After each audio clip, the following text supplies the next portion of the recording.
Salut à vous, petits et gros tentacules. Je profite d'une petite averse pour faire la vidéo, car aujourd'hui je fais mon Charlingals et je plante des piquets plus grands que moi. Putain, on est là pour parler d'Hunter RPG, pas de Charlingals RPG. Donc voilà, donc j'arrête de partir dans tous les sens.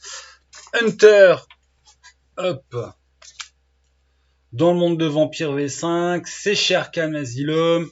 Alors, faut pas confondre Hunter, le jugement, avec Hunter, Vigile. Vous savez, la réécriture du monde des ténèbres en version, voilà, coupée du lore. Donc ça, c'est la version avec Vampire V5, donc pas coupé du lore. Ce qui est un point marrant, en fait, et un peu ambigu, parce que la particularité et le grand intérêt d'Hunter, le jugement, c'est de faire du nettoyage et du propre. C'est-à-dire, celui-là, on dirait, c'est la version coupée du lore que, bah, ça passerait crème, en fait. Tellement, voilà, tellement, putain, je me fais chier à faire un plan recto verso, je le respecte pas. Tellement, en fait, le lore est méga light. Bon, suivons le plan. Deux vidéos sont intéressantes en complément de la mienne, celle de Mathieu sur Rollis TV, qui va avoir comme intérêt de vous présenter une généralité du livre, même si c'est la VO, de toute façon la VF Cherka, mais voilà, respecte scrupuleusement, c'est la VO traduite, donc bon, bah voilà, hein. Je ne dirais pas du mal de, parce que bon, c'est par Madame Marteau, donc quand tu t'appelles Marteau, voilà, on va pas embêter des traductrices qui s'appellent Marteau. Et un feuilletage. Ce qui est intéressant, parce que hop, on va le montrer tout de suite. Hunter, là, il est comme ça, mais à l'intérieur, il y a une toute petite propension de gens qui aiment pas. C'est une maquette très épurée, très blanche, orange, avec une pointe de noir. Il y a des gens qui sont allergiques au orange. Donc bah voilà, en fait, faut le savoir. Si effectivement au niveau de tes goûts, t'es allergique. Et toutes les illustres, ça fait un peu photo retouchée. D'ailleurs, on retrouvera Buffy. Buffy s'est pris un coup de vieux. Ça, c'est une différence avec la VO. On a Buffy en fond dans la VO. Voilà, Buffy a vieilli. Bon, voilà, j'ai fini mes bêtises. Surtout qu'en plus, ce jeu n'a strictement rien à voir avec Buffy. Tu pourrais dire, ouais, chasseur de monstres, l'Hunter, l'ancienne version. Hunter, nouvelle version, a strictement rien à voir. Parce qu'en fait, vous ne disposez pas de pouvoir surnaturel. Au mieux, tu peux avoir un petit côté médiumnique à sentir le surnaturel, ou avoir un petit peu de matos magique. Mais ciao les pouvoirs. Voilà, t'es pas quelqu'un choisi par Dieu ou genre de délire. T'es un humain normal qui a été confronté à l'horreur du monde des ténèbres et qui s'est dit voilà, fini, Mazelfuck, on va leur casser les canines. Voilà.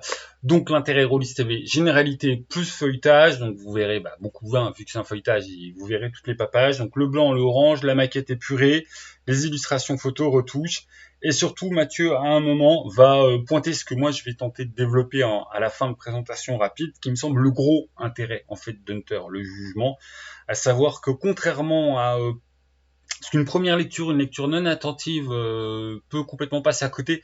Ce n'est pas du tout un jeu manichéen. Voilà, en fait, c'est un jeu qui a beaucoup plus de subtilité qu'on ce que pourrait croire. Voilà, en fait, il y a le thème de fond est très intéressant. On finira là-dessus. Sinon, c'est le pourquoi je fais cette vidéo, en fait. C'est ce qui m'intéresse, moi.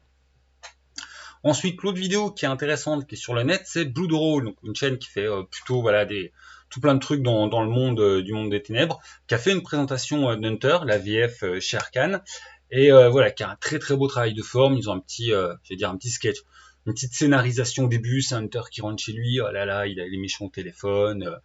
Il y a une très belle présentation formelle.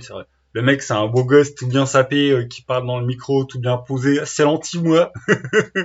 Et voilà, avec une bonne présentation des règles. Pour ceux qui savent pas, parce que je vais pas me faire chier, hein. Les règles, c'est le monde des ténèbres de la Vampire V5 avec une toute petite mécanique rajoutée qui est pas mal. À savoir, vous avez un pot commun dans lequel vous pouvez taper, mais parce que oulala, c'est le désespoir. Et quand vous faites des échecs critiques et des 1, en fait, avec, ça va vous augmenter votre jauge de vous êtes bien dans la merde et ça va vous péter à la gueule. Donc petite mécanique de tension bien, mais voilà, hein, on va pas faire une vidéo spéciale sur oulala, ils ont rajouté un pote des communs qui peut monter la tension. Hein. T'as ça dans 15 millions de jeux, enfin t'as ça dans Note, t'as ça dans plein de jeux. Donc c'était un très bon ajout. C'est d'ailleurs ça met pas mal de tension par rapport à ce qu'est Hunter, parce que du coup ça met la pression de la chasse et puis le côté nous on chasse, mais en fait vu qu'on chasse des trucs un petit peu genre gros, gros, on peut vite devenir les proies si on merde. Et ça c'est un truc qui fait que ça peut merder. Même si vos joueurs ils ont un super bon plan, voilà, le hasard des dés fait que le karma est contre eux et le MJ a une excuse pour est un gros saligo qui va bien leur casser les genoux et les mettre dans le popo sentant. Donc Boudreau, autre bonne grosse vidéo avec un très bon travail de forme, une bonne présentation des règles, presque la moitié de la vidéo. Il insiste en fait sur l'aspect de gestion humaine, chose que Mathieu passe un peu à côté et qui est vrai, qui est un des trucs intéressants. Effectivement, T-Hunter, ils sont à la marge de la société humaine, mais ils sont pas forcément, voilà, c'est pas forcément tous des punishers qui ont plus de famille, plus de machin comme ça. Ils peuvent avoir encore un petit lien ténu à la société humaine et ça peut être très intéressant comme truc à développer. Voilà, parce que toi, quelque part, en plus, s'ils se battent aussi pour protéger les choses. Donc, du coup, est-ce qu'ils vont sacrifier leur lien aux choses pour les protéger en faisant, si le Dark Sasuke martyr, voilà, j'abandonne ma famille, mais c'est pour mieux aller combattre les monstres de la nuit, voilà, puis du coup, je la rends malheureuse tout seul. Enfin bon, ouais. Donc, un petit thème intéressant que Mathieu passe complètement à côté et que Bedro l'aborde. Sinon, là où Mathieu ne passe pas à côté et que Boudreau le manque complètement, c'est le travail de fond, en fait, que c'est non manichéen. Voilà, ça, Boudreau, je dis pas que l'auteur ou que les gens qui font la vidéo, ils sont pas conscients, c'est que c'est des cons. Je dis que dans la vidéo qu'ils ont fait, ils n'en parlent pas, hein. C'est pas pareil. Pas prendre tout le monde pour des teubés. Ensuite, sur ma propre présentation du jeu, alors tout le monde il le dit, et c'est vrai, c'est méga épuré, aussi bien sur le texte, sur la maquette, sur t'as pas de blabla. Enfin, Mathieu utilise l'expression, c'est un anti-White Wolf, mais c'est exactement ça. T'as très peu de texte d'ambiance, une super importante, je vais revenir dessus, c'est mon levier pour dire que j'ai raison. Voilà. Donc il y a très peu en fait de baratin, et du coup, le texte, tout il est pensé pour être presque du plug and play. Pas de background inutile. En fait, le background, il va se résumer la cellule des joueurs, l'altérité un peu neutre, c'est-à-dire qu'il y a des organisations humaines qui combattent les monstres, mais ils sont un petit peu, genre agents du FBI ou machin, donc ils sont un peu corrompus, puis ils combattent les monstres, mais ils les utilisent un peu. Voilà, c'est pas des purs comme vous. Puis t'as les monstres, les méchants. Ouais, ça c'est vraiment la triptyque de base. Nous les gentils, là il y a les organisations qui sont pas que des gentils, il y a l'autre bout, il y a les monstres, les méchants à défoncer. C'est pas si subtil. Enfin voilà, nuance à la fin. Donc tout ce côté, c'est une prise en main, voilà, super rapide. C'est épuré, mais aussi bien dans la maquette que dans les textes, que dans le background. Ce qui, perso, m'a un peu cassé les pieds. Moi, j'aime bien les jeux, je l'ai dit 150 fois, j'aime bien les jeux où il y a du gros background. Alors là, en fait, le background, tu sais que c'est rattaché à l'official World of Darkness, mais t'as pas de background. Hein. Je veux dire, le background que t'as, c'est les vampires, ça existe, les orgas, ça existe, les garous, ça existe. T'as des exemples de monstres qui sont donnés, et d'ailleurs qui sont bien, parce que c'est pas bestiaire avec, voilà, ça c'est jeune vampire, ça c'est moyen vampire, ça c'est vieux vampire. En fait, t'as des exemples de monstres qui te sont donnés, avec leur histoire, leur magouille, donc du coup, les monstres qui te sont donnés, il y en a pas des masses pour chaque espèce, mais au moins, voilà, ils ont de l'épaisseur. C'est 2, 3, 4 pages de présentation par monstre. C'est voilà, c'est du PNJ. C'est pas ouais, je vais lui buter sa race et puis fini, autre monstre, prochain scénar. C'est pas ça du tout. C'est vraiment du gros PNJ. La plupart sont des gros PNJ puants. Et donc t'as l'habitude, je vais dire le triptyque, mais même pas. Hein, t'as tous ceux normaux du World of Darkness, sauf qu'effectivement, t'as les changelins, t'as les fantômes, t'as les mages, t'as les garous, et t'as les vampires. Puis t'as même un peu autre, un peu plus, 3 petits points, machin. Bon, voilà. En gros, t'as le World of Darkness normal. Et là, du coup, toi, t'es les trucs qui vont aller leur poutrer la gueule, sachant que le petit truc de début, c'est un peu, vous êtes des chasseurs de surnaturel. Voilà. Vous êtes un peu des punishers anti-surnaturels. D'ailleurs, tous vos pouvoirs, c'est pas des pouvoirs, c'est des très bonnes capacités humaines. Mais ouais, au niveau magique soutien, vous en avez pas. Hein. Le mieux que vous pouvez avoir, c'est vraiment... il y en a un dans le groupe qui est un peu sensible voilà, aux énergies spirituelles. Là, ça sent le surnaturel. Ou il y en a un qui a hérité d'un truc un peu magique de son grand-père. Mais ça s'arrête là. Vous ne jouez pas des élus de quoi que ce soit. Vous êtes voilà, vous êtes des bons humains. Enfin, vous pouvez être des humains compétents, mais vous n'êtes pas des surhumains. Ce qui est aussi un des intérêts du jeu, parce que du coup, l'air d'un, d'une certaine manière, t'es faible. Voilà, t'es fragile, toi. Enfin, en 1v1 face à un garou, t'es mort. Voilà, point. Il y aura pas de négociation. Le garou, il te prend et il transforme ton fémur en cure-dent. Fin de l'histoire. Voilà, bon, je continue à pas respecter mon background, donc hop, je l'ai dit, c'est effectivement très épuré, mais du coup, bah, le background, il y en a pas vraiment, hein. Je veux dire, c'est vraiment très léger. Mais du coup, t'as des conseils de genre, t'as les habituels trucs à la White Wolf, même si c'est pas, voilà, on n'est pas sur de l'estampillé White Wolf, machin, enfin, on s'en fout. C'est, que je le dise quand même, c'est pas Wadox, enfin bon, voilà, si j'ai bien tout compris, c'est une autre boîte qui a fait ça, mais j'avoue que je m'en suis un peu foutu. Allez, on va faire bien notre travail, on cherche les crédits. Paradox Interactive. Mais bon, t'as l'habituel, si t'es un méchant de droite, ferme ce livre, faut pas que tu joues, faut t'aille parler avec un ami, tout ça, tout ça. Les warnings habituels sur l'utilisation des limites de jeu, les cartix, tout ça.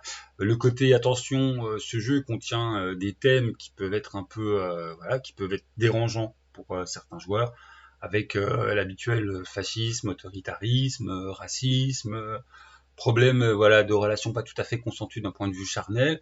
Ce qui me fait rire, c'est que dans leur immense liste, il n'y a pas le meurtre. Putain, on est sur un jeu, on va tuer des gens. Alors ça, j'en parlais avec, on échangeait un petit coup avec Mathieu, ça me choque à chaque fois.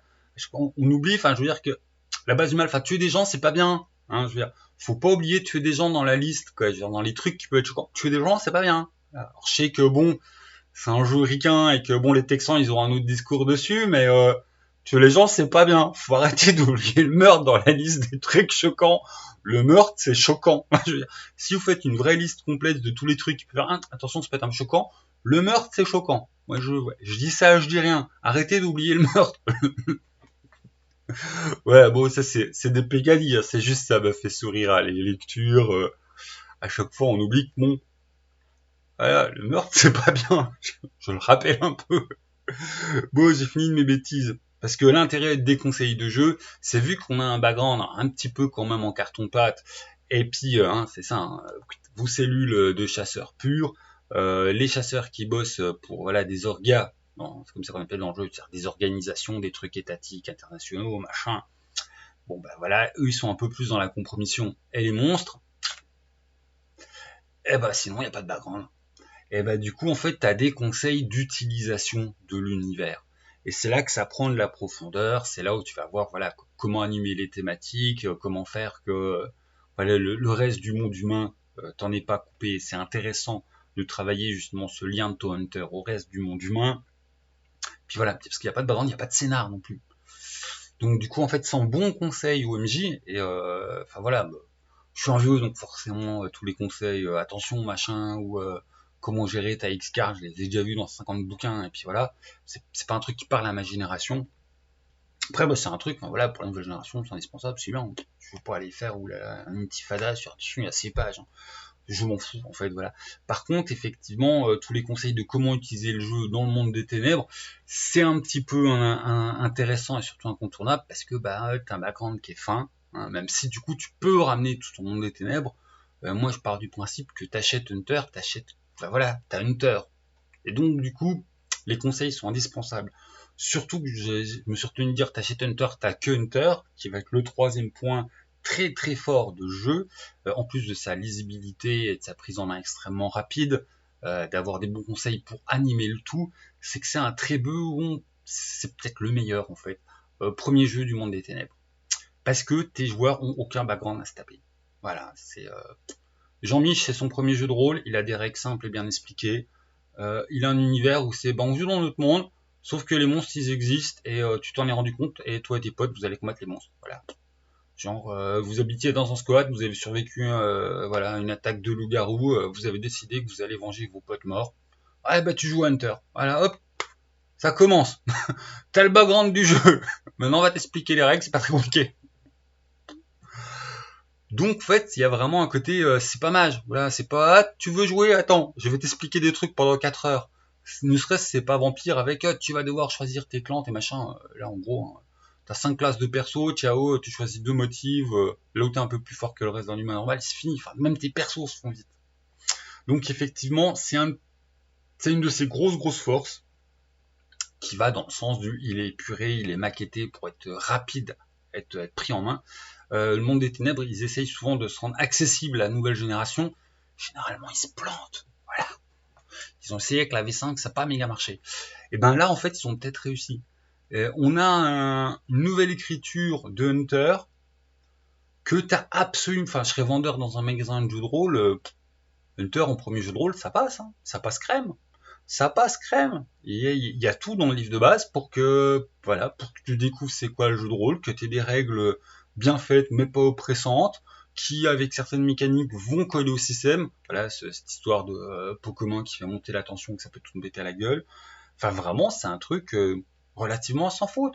Le fait aussi de jouer des chasseurs de surnaturel, bon bah du coup, on leur donne pas de surnaturel, sinon ils font quoi? Ils chassent eux-mêmes, pas toi, logique. Euh, Enfin bon, on est vraiment sur un truc, sinon tu tombes dans le Buffy en fait, t'es nul machin, vous êtes tous à moitié magique et au final vous sortez avec des vampires. Bon bah t'as pas ça là-dedans. Hein. Enfin non, vraiment un très bon premier jeu pour rentrer dans le monde des ténèbres. Voilà, si tu veux faire jouer vampire ou mage, mais juste avant tes joueurs ils ont joué KDD et puis sont toujours un peu frileux au gros background, tu commences par Hunter, ils ont des accroches, ils découvrent un peu la complexité du monde petit à petit. Puis après, ils auront peut-être envie de jouer justement l'autre côté, voilà, l'autre côté du bâton et de voilà d'ingurgiter plus de background. Mais on a vraiment un jeu très rapide à prendre en main, sans protection plus. Toi, en tant qu'MJ, tu connais le monde des ténèbres. Les règles, au bout de 10 minutes, voilà, tu vas voir les spécificités du truc, tu regardes comment marchent les pouvoirs, et puis c'est fini. Enfin, je veux dire, c'est vraiment, il a une prise en main excessivement rapide, c'est un de ses très très gros points forts. Tout simplement. Donc c'est vraiment une belle réussite à ce niveau-là. J'en avais entendu dire beaucoup de bien.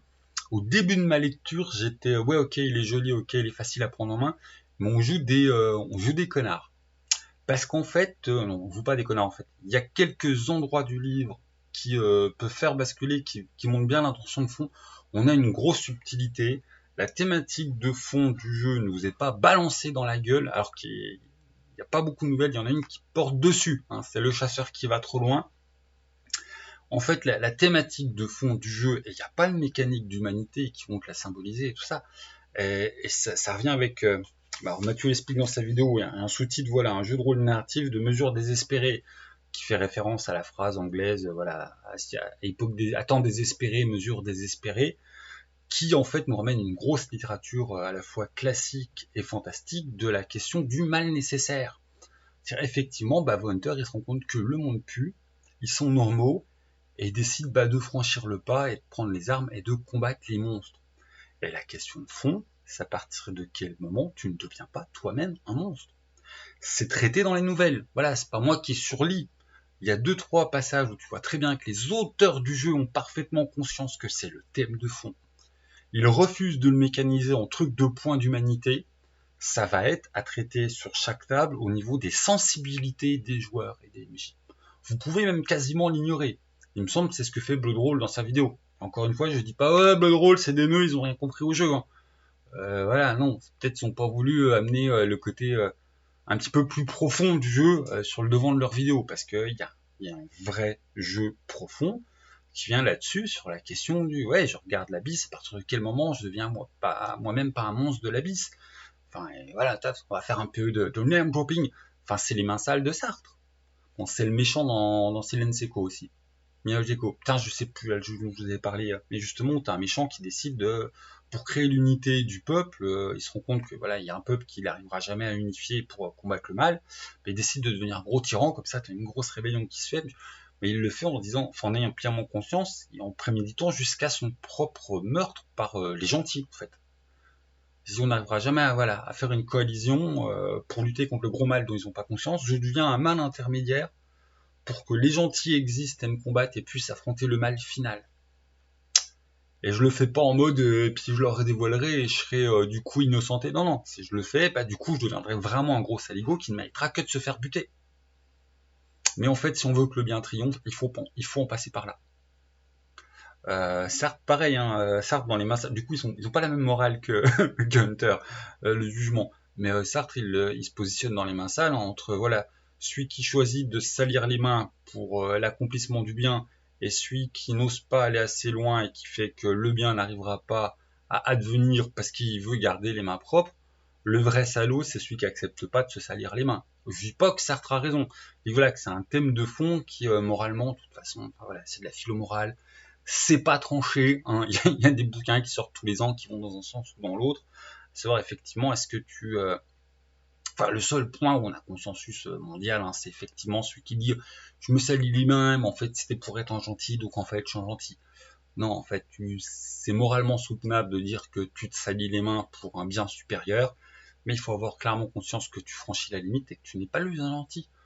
Il n'y aura pas rédemption pour toi parce que en fait tu l'as fait avec de bonnes intentions. Non, tu deviens un salaud pour combattre plus salaud que toi, tu deviens un salaud. Donc à un moment tu deviens un problème qu'il faudra, voilà, c'est la dialectique qu'il faudra dépasser. Et bah c'est ça qui est traité dans le jugement. C'est le truc de fond, en sachant que justement dans le jugement on se situe plus sur voilà, jusqu'où vous allez être capable d'aller jusqu'à à la limite de ce que vous allez accepter de faire pour faire triompher le bien, sauver des innocents, combattre des monstres, sans pour autant vous-même devenir ce chasseur qui va trop loin. C'est dans les conseils du MJ, quand on aborde les vrais thèmes de fond. Et ils en prennent pas qu'un jour, hein, c'est sur quelques lignes, mais c'est vraiment le thème de fond. C'est dans la meilleure nouvelle, il n'y a pas de masse. Voilà, c'est le vrai thème du jeu. Jusqu'où vous êtes prêt à aller, qu'est-ce que vous êtes prêt à sacrifier.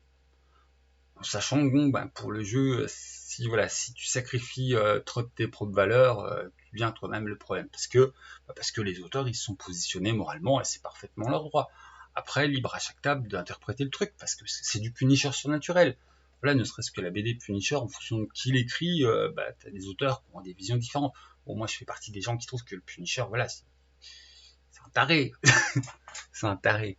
Mais j'irai pas aller agresser les gens, ouais, t'as fait du Punisher, machin. Enfin, d'ailleurs, c'est pas pour rien que le Punisher ait été aussi facilement récupéré par des extrêmes tarés. Parce que, effectivement, cette ambiguïté du moi vois, moi tue, il y a un moment, ça, voilà, ça dérape. Bon, ben, c'est Hunter, c'est ce questionnement par rapport au surnaturel.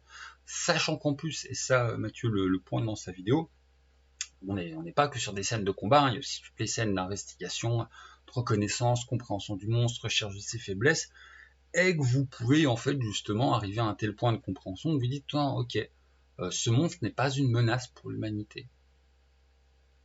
Alors dans l'exemple de monstres qui te sont donnés, il n'y en a pas trop. Effectivement, enfin, tu peux tomber sur un garou méga écolo qui bute pas d'humains, qui combat avec Greenpeace. Tu peux tomber sur un vampire en rédemption, qui est en recherche de Golgonta, qui bute personne et voilà. Tu peux, enfin, tu peux te rendre compte que ouais, vous leur butez des masses. Non, en fait, c'est vous leur butez des humains. Qu'un fantôme, bah, c'est un humain torturé. En fait, le fantôme, c'est juste une prolongation de l'humain. C'est de l'humain mort, mais ça reste de l'humain. Donc il y a moyen de faire monter le jeu dans un niveau assez fin en fait de positionnement sur la question du mal, la question de la chasse, la question de l'acceptation de l'autre. Parce que bon, ouais, c'est ça. Alors il y a le côté très, ne serait-ce que dans les exemples de personnages qui te sont donnés, voilà, c'est du white wolfien, c'est très de gauche dans les écritures. C'est pas pour me déranger, mais bon voilà. Dans les exemples de personnages, t'as l'immigré qui se rend compte quand il débarque sur les quais dans du trafic humain, que les méchants vampires, tout ça. Donc voilà, il y a vraiment tout le côté, nous les gentils, les humains, du coup l'altérité est plus intra-humaine et l'extra-humaine, et te rendre compte, bah ouais, que voilà, si t'en viens à être un chasseur, genre tout ce qui est non-humain, je le zigouille, tu prends la position que les auteurs dénoncent comme problématique. Voilà. Si pour toi la solution à l'altérité c'est le zigouillage, t'es pas très loin en fait des gens à qui ils disent fermez ce livre, allez parler à un ami et à un psy. Vous avez des problèmes de haine. Voilà, mais c'est ça qui est traité en fait. C'est fait du coup plutôt subtilement. C'est fait avec une telle subtilité que je pense qu'il n'y a pas tout le monde qui va le voir. Alors que putain, ils ont été explicites, enfin ils l'écrivent explicitement, ils te le mettent en nouvelle explicitement, mais voilà, ils en font pas des caisses et des caisses à le répéter. Ils en font pas une mécanique de jeu. T'as pas de jauge d'humanité qui fait que. Et puis voilà. Donc Hunter le jugement. Qu'est-ce qu'on peut en dire? Une esthétique très tranchée qui plaît à la majorité, mais j'ai quand même trouvé 2-3 personnes qui sont allergiques à ce côté blanc-orange. Le côté orange renvoyant à la V1, machin, par bout quelque part, on s'en fout. Hein. Voilà, si t'aimes pas les orange, blanc, machin, bon, bah, tu le trouveras peut-être dégueulasse, libre à toi. Ouais, c'est ce que t'aimes les ananas ou pas, en fait, en quelque part. Personne n'a rien à te dire et t'as rien à dire à personne.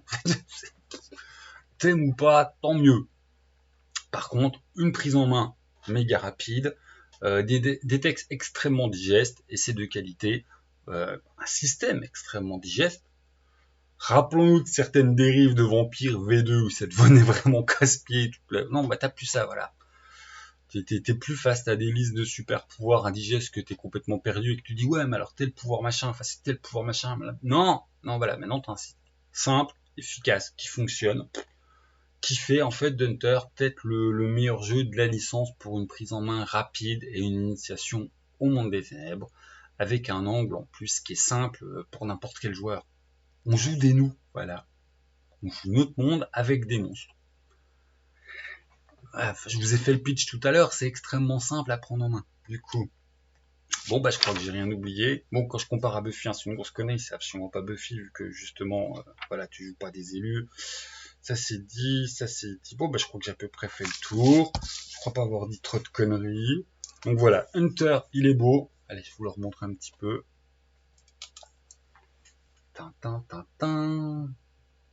Ah, les moments de feuilletage, je déteste, c'est les moments où je dois fermer ma gueule, j'en suis complètement incapable.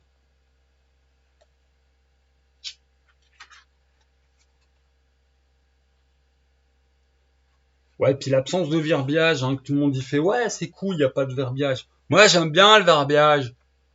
Donc voilà, c'est vrai que des fois, White Wolf est allé trop loin. J'ai fait une vidéo dessus, du genre, on atteint le point d'indigestion et menace. Bon, bah là, on est largement sous le point d'indigestion. À mes goûts, on n'a pas trouvé le bon équilibre entre il y en a plus du tout et il y en a beaucoup trop. Mais bon, ça rend le truc accessible à tout le monde. C'est un parti pris complètement choisi, complètement assumé, et d'ailleurs il y aurait eu plus de verbiage, je n'aurais pas pu vous dire qu'il était parfait pour des débutants. Bon, pas tout avoir. Sachant que du coup, hein, pour tous les White Wolfeux, évidemment, tout est absolument parfaitement compatible avec toutes les dernières versions. Et puis forcément, ça sera compatible avec le loup-garou qui arrive. J'ai 2-3 échos du loup-garou que c'est une tuerie. Je suis impatient de voir ça parce qu'apparemment le dernier loup-garou official dans la gamme des ténèbres, la vieille en dernière version, ça a l'air d'être une tuerie de sa maman. Donc voilà, j'en avais entendu dire beaucoup de bien. Je le comprends, même si de mon point de vue, ce grand intérêt du oulala, c'est cool, il y a moins de verbiage. Je fais partie de ceux qui font oui, mais à ce point-là, j'en voudrais une petite lichette de plus de background, s'il vous plaît. Mais c'est parce que je suis un méga amoureux de background, hein. Je ne l'ai jamais caché, donc forcément pour moi, j'ai rien à me mettre sous la dent, hein. Je passe de énorme à Walou. Voilà, c'est un gap qui s'appelle l'infini, c'est dommage. Et donc du coup, je fais partie des un peu voilà qui traînent des pieds sur la question, mais du coup effectivement ça le rend super, c'est du plug and play, voilà. Et à contrario, merde, je voulais finir là-dessus, je sais plus, voilà, je sais plus. Ah, j'ai mis la pause pour reprendre ma vapote et tenter de retrouver mon idée, je sais plus. Ah là là, la vieillerie, Alzheimer, tu me guettes.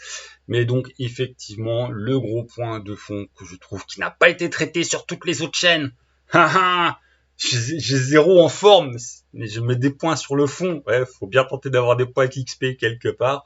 C'est qu'effectivement, on a un vrai sujet de fond qui est excessivement moderne, qui est excessivement intéressant. D'ailleurs, qui est au-delà de moderne. Hein. Enfin, c'est un truc qui... dans les traces des mythes humains, on l'a depuis qu'on a des mythes humains, hein, la question. Enfin, quelque part, la punition de Prométhée, c'est déjà aussi ça. Quand tu te mets, voilà, quand tu te mets à révolte, enfin, Prométhée, c'est par rapport au blasphème, le fait de je choisis le camp des humains mais contre les dieux, donc je suis puni, mais quand même, en fait, je suis une image super positive pour les humains. Alors que les humains font du léchage de cul à Zeus et compagnie. Enfin bon, on s'en fout. Je veux dire, mais la question du mal nécessaire, jusqu'où tu peux te permettre de te corrompre avant d'être trop corrompu, jugement a un côté intéressant parce que justement il traite que c'est pas une histoire de corruption, c'est juste une histoire de les moyens que tu utilises sans justement être corrompu en ayant conscience des répercussions de tes moyens. Et que si tu vas au-delà, tu n'es plus une solution, tu es un problème. Voilà, je vais finir là-dessus. Salut les gens, jouez bien, bonne découverte à vous et tout ça et tout ça.